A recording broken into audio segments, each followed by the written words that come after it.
Okay, so today we want to identify all three of these shapes, and we want to use their properties to find missing measures.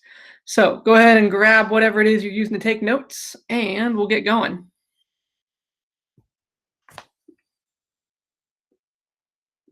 Fix that. There we go. Whoa. There we go. Okay, 7.4 rectangle square rhombus. Oh, I should have worn that t-shirt today. I have a shirt that says, sorry I'm late, I took the rhombus instead of the wrong bus. And then it's got a bus that's shaped like a rhombus on it. Dang it. Perfect opportunity. Anyway, moving along. First, we're going to learn about rectangles today. And all three of these shapes are actually just like special cases of a parallelogram. So a rectangle, a square, and a rhombus have all of the properties of a parallelogram plus extra properties. So we're going to start with a rectangle.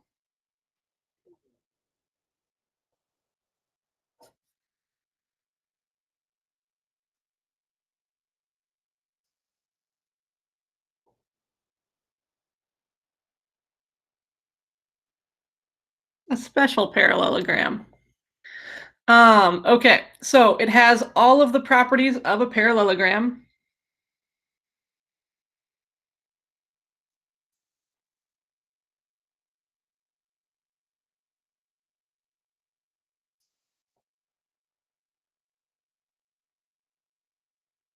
Plus some other ones. There's two extras here. The first one, does anyone think that they know one of our extra properties for rectangles? Thinking back to like elementary school classifying shapes. All the 90 degrees, yes. All four angles are 90 degrees. And then in addition to that, this is the one that people don't always know. This one is that the diagonals are congruent. And that's actually a property that has a lot of real life application to it, or at least it did for me over the summer. So have you guys ever tried to build something with your dad? This summer I was trying to build like a kind of a, not quite a gazebo, but like a cover thing to go over my barbecue in the backyard and over some chairs and things like that. And he was helping me put it together. And when you're building something, you have to constantly make sure that what you're building is all squared up and that the corners are 90 degrees and stuff like that. And so in order to do that, in order to ensure that the corners are 90 degrees without like trying to get your protractor out there and, you know, figuring out angles and whatnot, you can measure the diagonals instead. So we were always measuring the diagonals and trying to make sure that the diagonals were equal or congruent, because if the diagonals are congruent, then you know that your corners are right angles. So it was kind of a frustrating thing because you would move one little thing and it would move something else, and then your diagonals would be slightly off by just a little bit.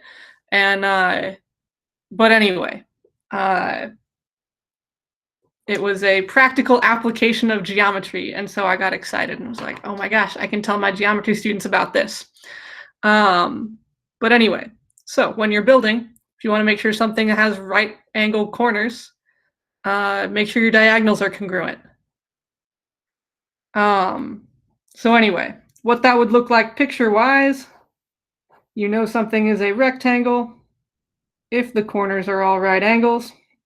You also know something is a rectangle if your diagonals are congruent.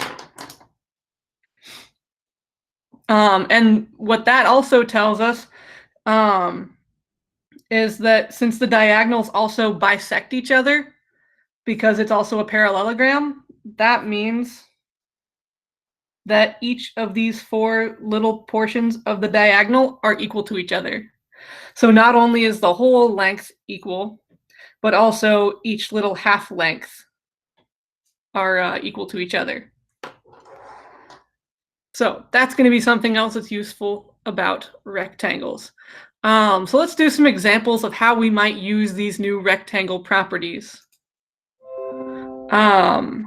So the first one here.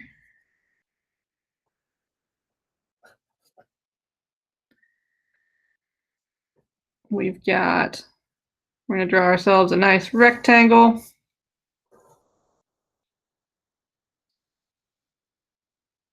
With diagonals.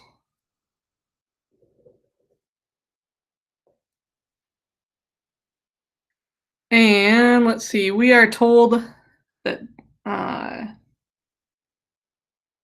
this angle here is 68 degrees.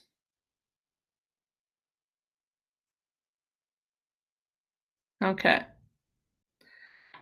And we want to find all angles in the picture.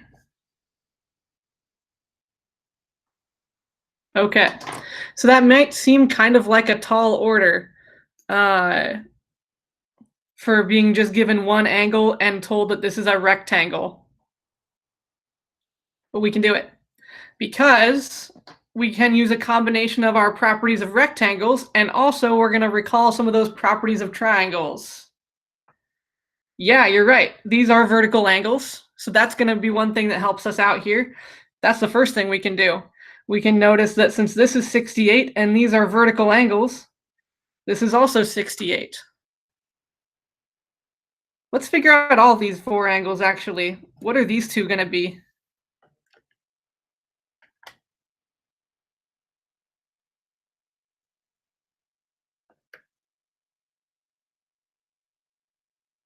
How could I find those? Isn't this just a linear pair here?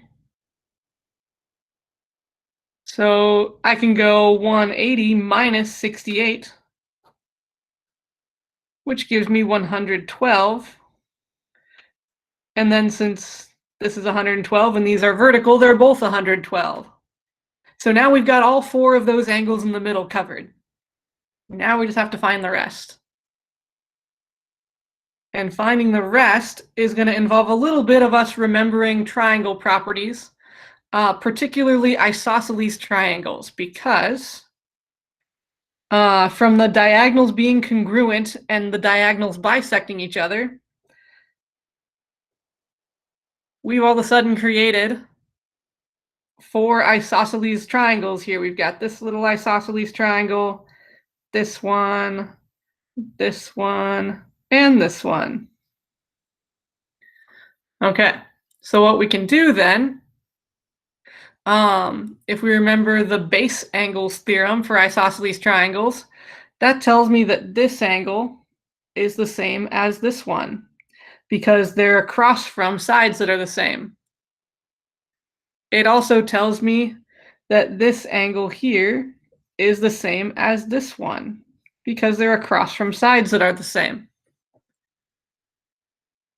So what I can do is, since the angles on a triangle add to 360, we can just go 180 minus 68 and then cut it in half to get these two. And 112 divided by 2 is 56. So these two would both be 56.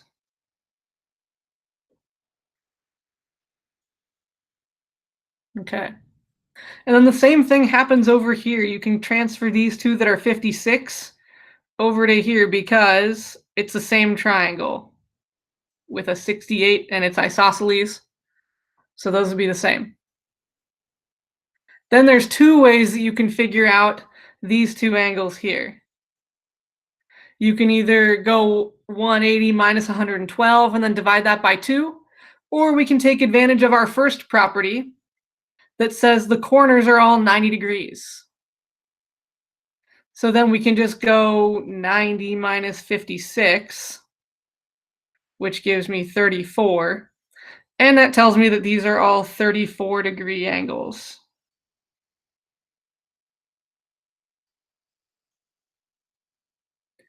And now we have all of the angles in the picture. So it's kind of like a little puzzle, where a lot of the pieces are the same. But anyway, so that's one kind of problem that you could see using rectangles. You could find all the angles given just one of them. Okay, so I know that was a kind of a busy problem. Are there any on there that any numbers we're not sure where they came from? Anything we're not completely convinced that that angle should be there? Anything we want to go back to and look at?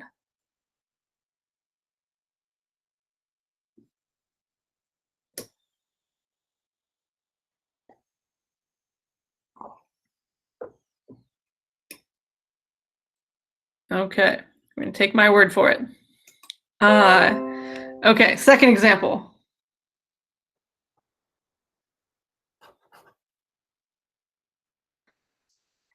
Got another rectangle here.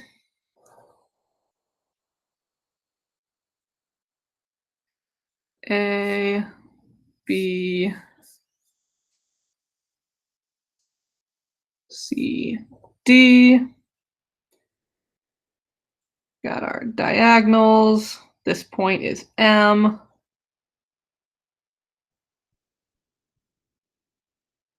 And we are told that MD is 2x plus 10. DB is 40. Find the value of x.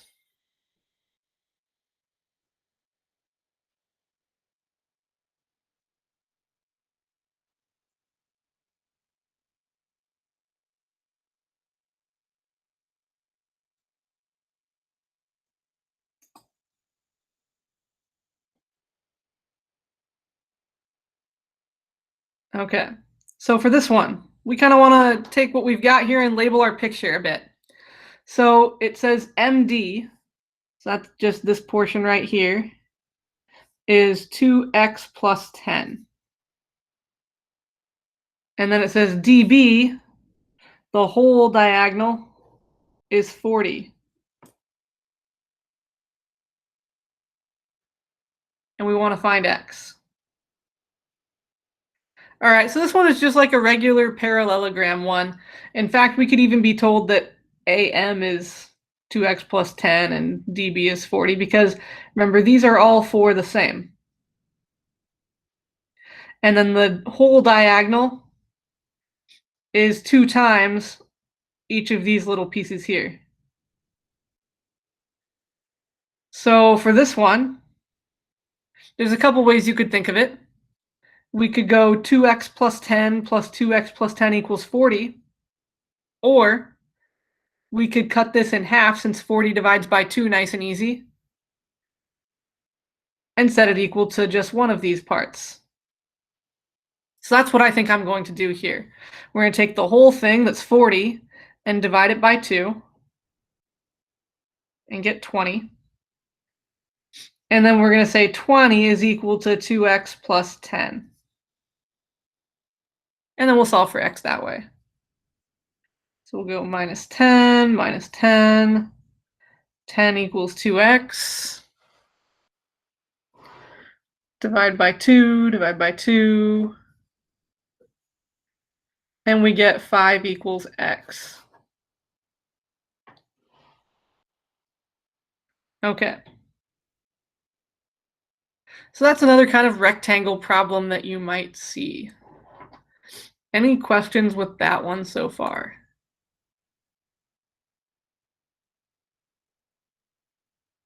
Okay.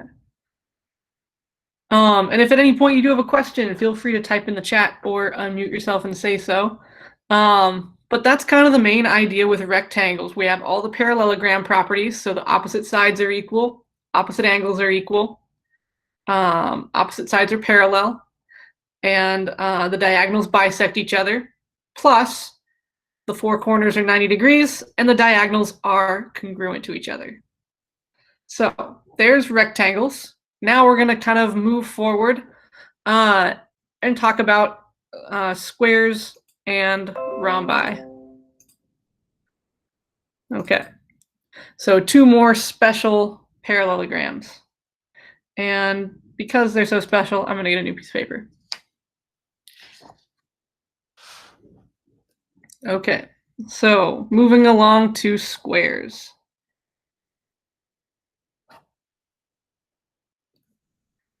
And a square is actually a special rectangle. It's a special parallelogram, but it's also a special rectangle, so going even kind of a step deeper.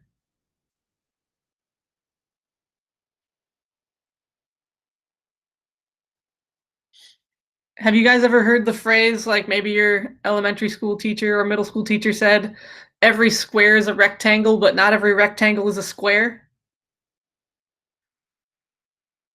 So what that means is that every square has all of the properties of a rectangle, but rectangles don't always have all the properties of a square.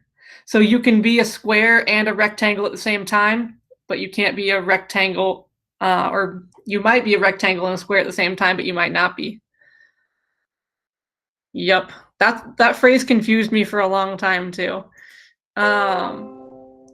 Okay, so squares have all the properties of a rectangle.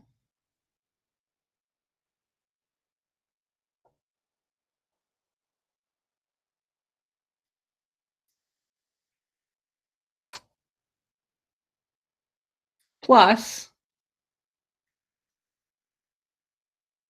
what's special about a square that might not be true about a rectangle? Anyone remember from another class or earlier in life?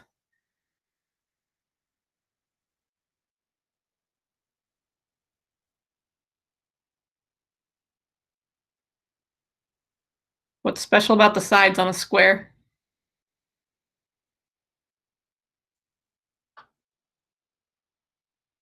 They're equal?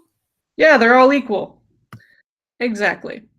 So that's really kind of our the one that most people know, right? Know that all squares have all four sides the same. So all four sides congruent. And that might be true of a rectangle, but it also might not be. And then the second one that people don't know as much is that the diagonals are perpendicular to each other.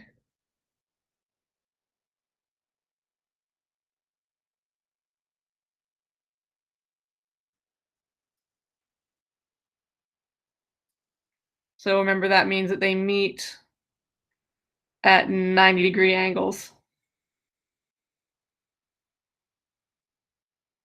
Okay. So that means that since we've got all the rectangle properties and these extra square properties, all four sides are the same, the diagonals are congruent, they bisect each other, and they're perpendicular, and the opposite sides are parallel still, and all four corners are 90 degrees. So we're going to just draw a big square and label the things that we know.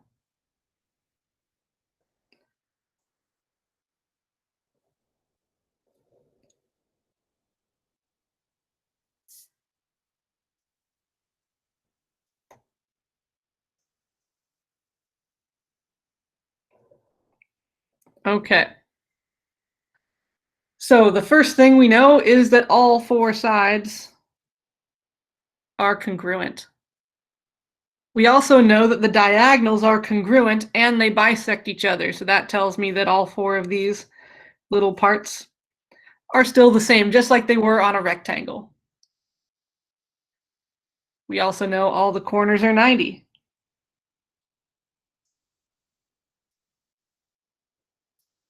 And we know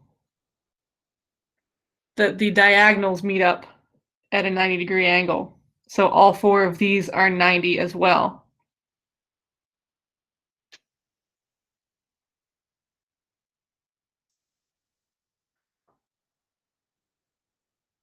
Okay. And then, since it's a square, and all four of these are 90, each of these little half angles here are going to be 45 degrees.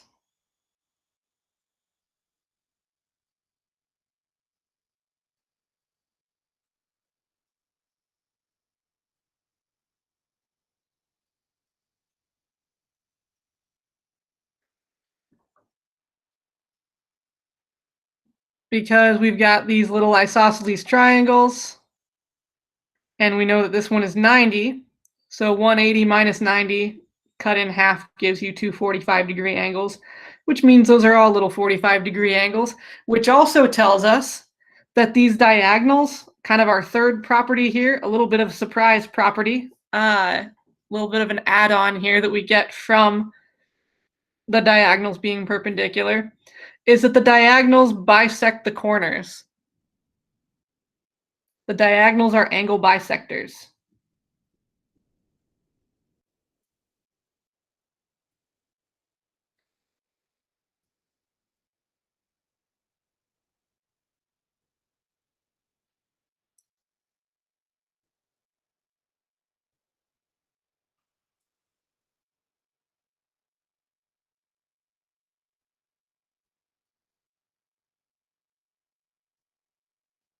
Of the corner angles or the vertices. Okay. So that's what's special about a square, and that really encompasses a lot of the kinds of questions that you'll be asked about squares. They'll involve either the sides being the same, or they will involve figuring out that these are 45-degree angles here. That's most of the questions that get asked about squares. Okay. So then the last shape we're going to talk about for today is a rhombus. And a rhombus is another special parallelogram. So a rhombus is different from rectangles. It has some of the same properties of squares, but it's kind of like, I'll draw a little bit of a flow chart, but we'll do that in a moment. Rhombus. It is a special parallelogram.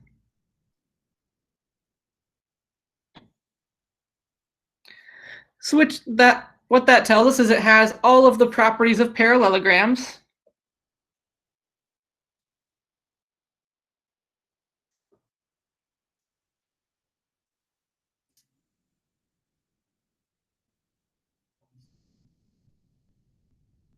Plus a few extra.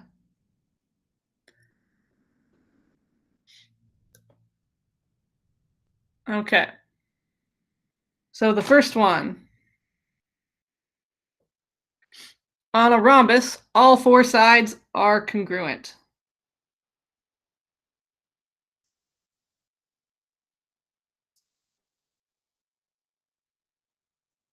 Just like on a square. The second one, just like on a square, the diagonals are perpendicular.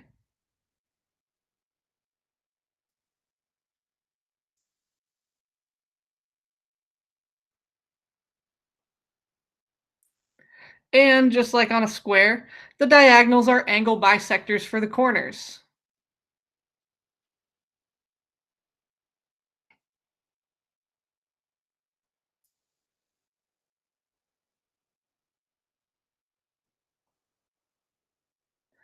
But since it's not like a rectangle, what's different about a rhombus is that the diagonals are not the same length. So we're going to draw kind of a rhombus and what the properties tell us about a rhombus. And so you might have thought of a rhombus as kind of a diamond shape. Really, it's like if you took a square and squished it. So we know All right, we've got our diagonals here. The diagonals are not the same length, but all four sides are the same length. So it is like if you took a square and squished it at the corners.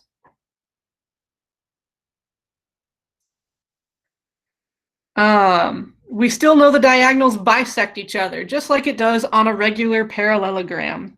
So these two would be the same length, but since the diagonals themselves are not the same length, these two here would be the same length, but not the same as these two.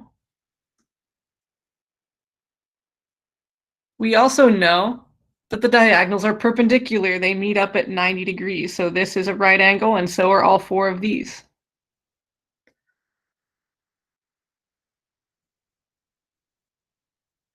And then lastly, we know that the diagonals bisect the corners. So I know that this diagonal cuts this into two equal angles here.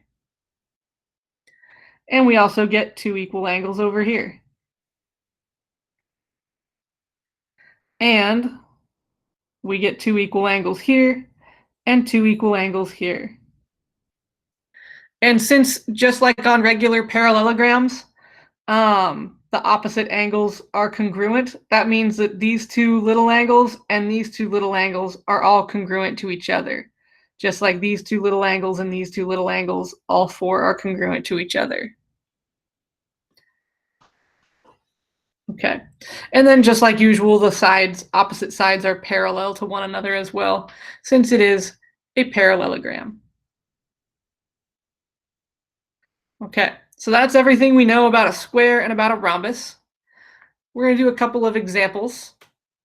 So this has all the properties of parallelograms plus these. This has all the properties of a rectangle plus these three. So that's where they're different. We're going to do a couple of examples that showcase squares and rhombuses. Rhombi. Keep doing that. Anyway. I'll leave that there for just a moment, though, for people who are still writing notes.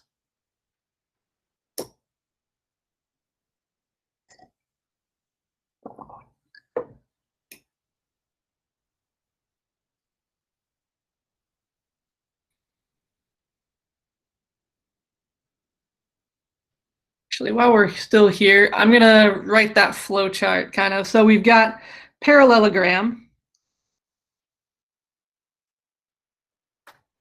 kind of at the top here. That's the most basic, like has the least amount of properties out of all four of these. From there, we can break it down further, and you can get rectangle on the second level and rhombus. So rectangle and rhombus are different, but they both have all the properties of a parallelogram plus some extra properties. But then from either of these two, you can go to a square. Squares have all the properties of all of these. Squares have the most properties, the most kind of restriction on what constitutes a square. So anyway, if we're looking at property-wise, squares have the most properties, then a rectangle and a rhombus kind of have the next level of having the most properties, and then a parallelogram has the least properties. And all of these have the properties of a parallelogram, plus some additional properties.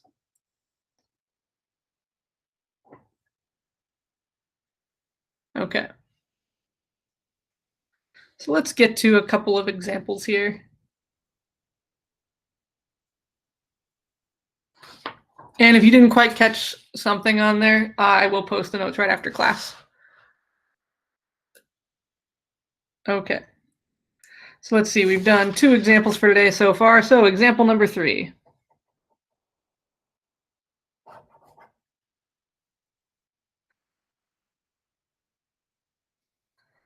We're going to say ABCD is a rhombus.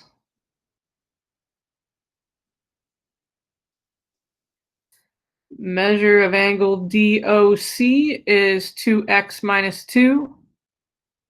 Segment DC is 12. Segment AB is 3y. And here's our picture.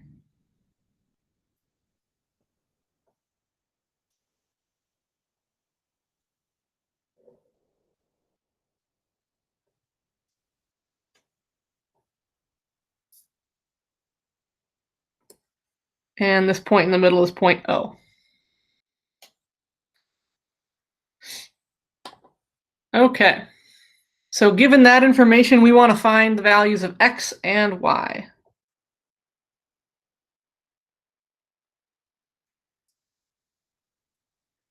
All right, so first let's deal with the angle here, DOC. DOC, that's going to be this angle right here. And we know it's 2x minus 2. But we also know that for a rhombus, the diagonals are perpendicular. They meet at 90 degrees. So these are all 90. So what I can do is go 2x minus 2 equals 90.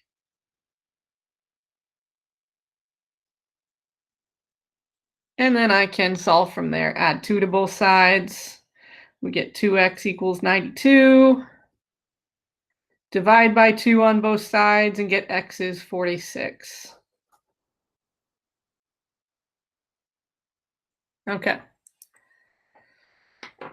The next piece of information we're given is that DC is 12. And AB is 3y. And since this is a rhombus, we know all 4 sides are the same. So I could have been given this side or this side. I know that they're all going to be 12. So we can just go 3y equals 12.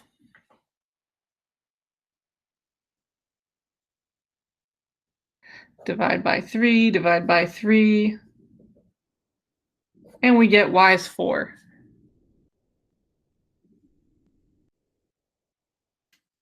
Okay.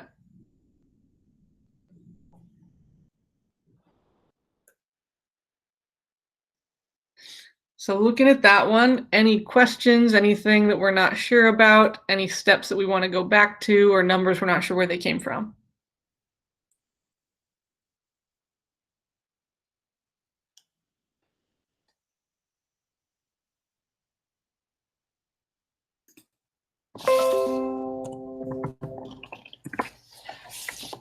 Okay. If not, then we'll do one more example.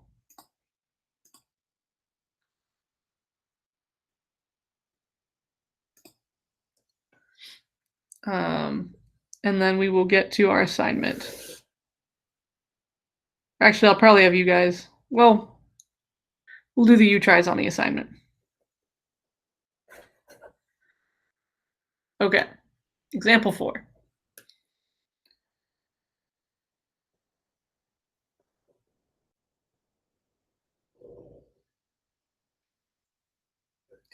PQRS is a rhombus.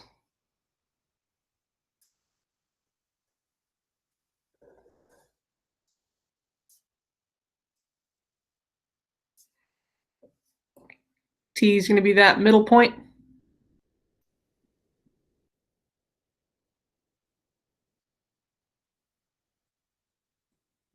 Measure of angle. Actually, we're just going to put it in the picture. We'll say this angle here is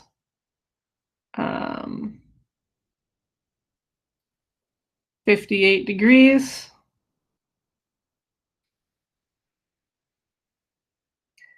And we want to find x and y.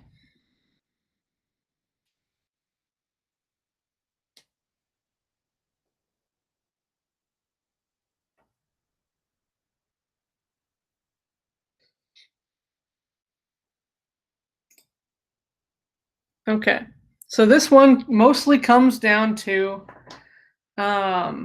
using triangles and figuring out angles of triangles and things like that, and then also using the fact that the diagonals are bisectors and that they're perpendicular. Okay, so the first thing we know is that this is a right angle, and these are all right angles. So they're all 90 degrees. The second thing that we know is that since this is x, this angle is also x.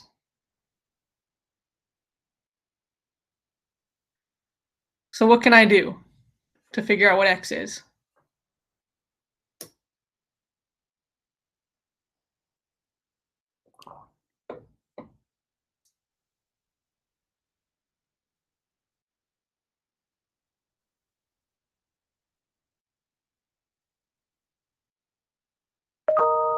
Well, we've got a triangle with one missing angle, right?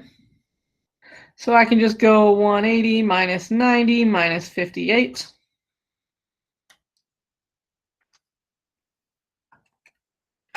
And we get 32. So that tells me that x is 32 degrees.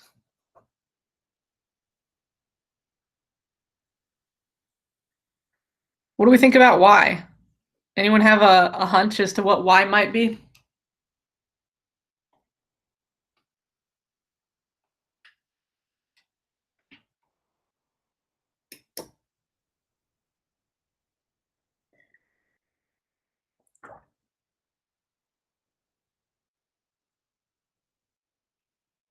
Yeah, you got it, Caleb, 58. Because if we look back at our picture of a rhombus here, we notice if these two and these two, all four of those angles are the same, right? And all four of the angles here are the same. And that's because it's a parallelogram. And in a parallelogram, the opposite angles are the same. They're congruent. And so if these are both bisected and they're congruent, then their bisected parts are also congruent. You could go all the way around and go, okay, then if this is 32 and this is 32 and this is 90, you could solve for this missing angle, but you would just get 58 again. And then you would know that this one's also 58 since it's bisected. So anyway, y is 58. Okay. Any questions from either of those two? Any numbers we're not sure where they came from? Anything like that?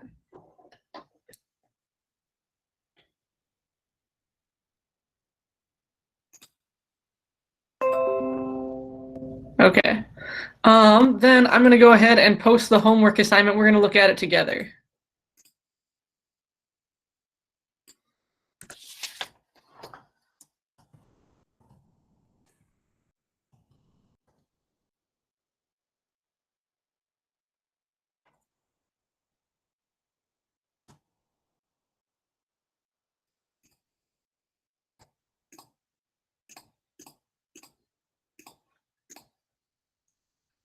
Okay, let's see. So go ahead and jump over to Google Classroom. Our assignment for today is going to be in big ideas, just like yesterday's. Might have to refresh the page. Here we go.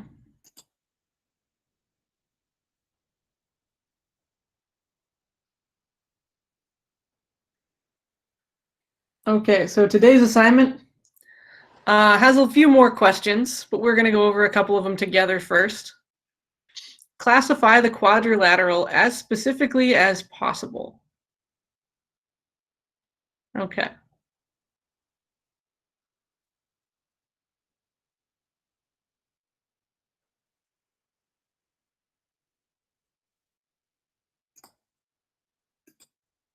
Oops, sorry. I didn't mean to click the checkbox yet, but anyway, this one, we notice that it's got opposite angles that are the same, and it's got, so if these two angles are the same and it's a quadrilateral, then these two angles would also be the same. And then, or I mean, they would be the same since it's the thing adds to 360. And so then these two together make 280 plus 40 gives us 320 plus another 40 gives us 360. But and then we have, so since the opposite angles are the same, it's at least a parallelogram. Then we see that in a parallelogram, we know that opposite sides are the same. And we know that these two sides are the same. So if these two sides are the same, then they would all four be the same, making it a rhombus. When it says explain your reasoning, we do have to pick a reason that works for this.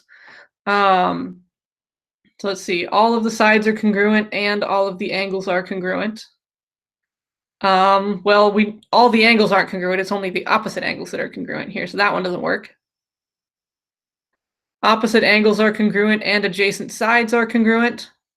That one works because we do have opposite angles congruent and we have all the sides congruent. Opposite sides and opposite angles are congruent. Well, that would work if we were just calling it a parallelogram. And then opposite sides parallel and opposite angles congruent. We don't see anything on here about parallel, so we can't really use that one. So that's kind of a process of elimination here on a lot of these. Okay. Let's do another. All right, this one says we've got a rectangle, WXYZ, and that WY is 16x plus 2, and XZ is 36x minus 6. And this one, it does not give us a picture. So what I would encourage you to do is draw a picture. So when we look at this one, go ahead and draw the picture.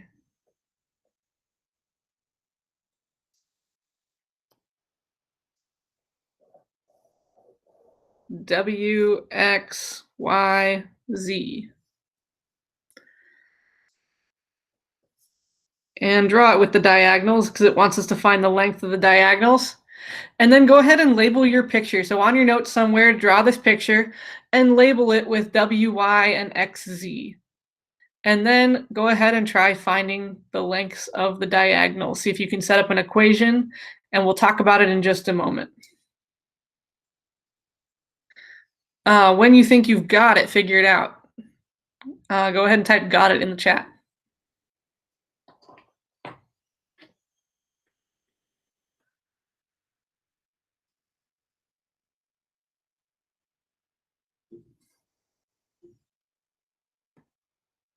All right, Jade's got it.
If this is the equation you set up, 16x plus 2 equals 36x minus 6, you're on the right track.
All right, and then solving it, if you got 8/20ths, or you could reduce that to 4/10ths or 2/5,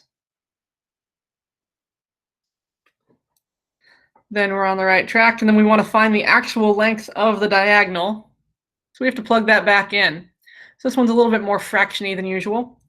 But so we have to plug it back in. I'm going to go 16 times 2/5 plus 2. So that would be 32/5 plus 2. In which case, let's see, 32/5 would be 6 2/5. So that would be 8 2/5. I'm curious if they'll take a decimal or if they want the actual fraction like this, 8 2/5. I'm going to try both. 8.4 is what it would be. Okay, it does. So if you wanted to use decimals instead, you could say that x is 0.4 because 8 divided by 20 is 0.4. And then you could plug in 0.4. You could go 16 times 0.4 plus 2. And that would also be accepted as an answer. Okay. And we're about out of time for today. Sorry I kept you guys so long. But we had a lot to do today. So the rest of the questions are going to be yours to work on for homework. If you have questions on them or need help with them, feel free to either come to office hours tomorrow or save them for the beginning of class tomorrow, and we will go over more of them together. Okay, I'll post an exit ticket in a little bit, but you guys are free to go unless you have questions, in which case feel free to stick around.